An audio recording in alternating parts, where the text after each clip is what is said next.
মাঠে নেমেই ঝোড়ো বোলিং, সেই পুরনো চেনা মেজাজে বিজেপি প্রার্থী দিলীপ ঘোষ, যার হাতে একসময় রাজ্য বিজেপির ব্যাটন ছিল, যিনি বিজেপিকে অন্য দিশা দেখিয়েছিলেন, সেই দিলীপ ঘোষ এবার বর্ধমান দুর্গাপুর লোকসভা কেন্দ্রের বিজেপির প্রার্থী। নিজের প্রচারে তিনি পৌঁছে গিয়েছেন দুর্গাপুরে। দুর্গাপুরে প্রচারে এসেই আগের সেই পুরনো চেনা মেজাজে দেখা পাওয়া গেল দিলীপ ঘোষের। প্রচারে নেমে তিনি সারলেন প্রাতঃভ্রমণ, নিজে হাতে করলেন দেওয়াল লিখন, আবার একই সঙ্গে চায়ে পে চর্চার মধ্যে দিয়েই কথাবার্তা বললেন সাধারণ মানুষের সঙ্গে। নতুন কিছু নাই, পরিবেশ বিপন্নটা সারা পশ্চিমবঙ্গ জুড়ে, মানুষ বিপন্ন, তার পরিবেশ। একটা প্ল্যাটফর্মকে কাজে লাগিয়ে অন্যায় দুর্নীতি হচ্ছে, লোক জানে, কিন্তু লোক জানে মানে যদি লোকচুপ থাকবে এরকম নয়, এরও প্রতিকার হবে। যখন তখন চিঠি এসে যাবে, যখন তখন চা খাওয়ার জন্য ডাকও এসে যেতে পারে। দেখুন, রিটায়ার্ড ক্রিকেটার, কর্মে নেই। কীর্তি আজাদকে আমি সম্মান করি, বড় দলের মতো, তার সঙ্গে আমার আগে পরিচয় হয়েছে। আমাদের পার্টির টিকিটে উনি জিতেছেন, টিকিট আমাদের সিম্বল নাই, তো জিততে পারেন। গতবারে কংগ্রেসে দাঁড়িয়েছিলেন, কত ভোট পেয়েছিলেন জিজ্ঞেস করুন না।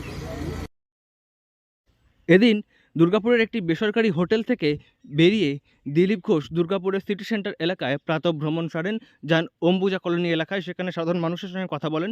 তারপর তিনি পৌঁছে যান চতুরঙ্গ ময়দানে, সেখানেও প্রাতঃভ্রমণ করতে আসা অন্যান্য মানুষজনের সঙ্গে কথা বলেন বিজেপি প্রার্থী দিলীপ ঘোষ।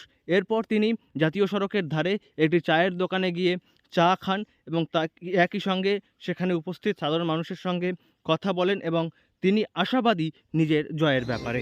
এখন ভাবিনি আমি এতদিন পরে হঠাৎ ফটক করে আমার চেঞ্জ করেছিলাম, এবারেই ভোটার, আমার কেন্দ্রই পাল্টে গেল।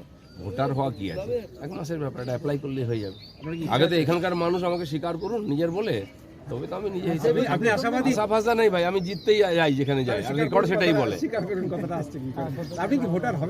আমি তো লোকের কাছে প্রার্থনাই করবো যে আমাকে নিজের করে নিন, আর নিজের করে নিলে গলা জড়িয়ে ধরলে তো হবে না, জিতিয়ে পাঠাতে হবে দুর্গাপুর। এদিন মঙ্গলবার সকালে দুর্গাপুরে প্রাতঃভ্রমণ সেরে তিনি পৌঁছে যান দুর্গাপুরের ইস্পাত নগরীর কাশিরাম এলাকায়। সেখানে গিয়ে নিজে হাতে নিজের সমর্থনে দেওয়াল লিখন করেছেন দিলীপ ঘোষ, এবং দিলীপ ঘোষকে এদিন রীতিমতো খোশ মেজাজে দেখা গিয়েছে, এবং যেটা জানা গিয়েছে যে পরবর্তী কর্মসূচি হিসেবে তিনি পুজো দিতে যাবেন এবং পুজো দেওয়ার পর তার আরও প্রচার শুরু করবেন। এবং দিলীপ ঘোষকে কাছে পেয়ে বর্ধমান দুর্গাপুর লোকসভা কেন্দ্রের বিজেপি কর্মীরা রীতিমতো উচ্ছ্বসিত, তারা রীতিমতো প্রচারে জোর দিয়েছেন। এবং দিলীপ ঘোষও নাম ঘোষণা হওয়ার পর থেকেই মেদিনীপুর ছেড়ে এসে বর্ধমান দুর্গাপুরের লোকসভা এলাকায় শুরু করেছেন জোরদার প্রচার। দুর্গাপুর থেকে নয়ন ঘোষের রিপোর্ট, লোকাল 18 বাংলা।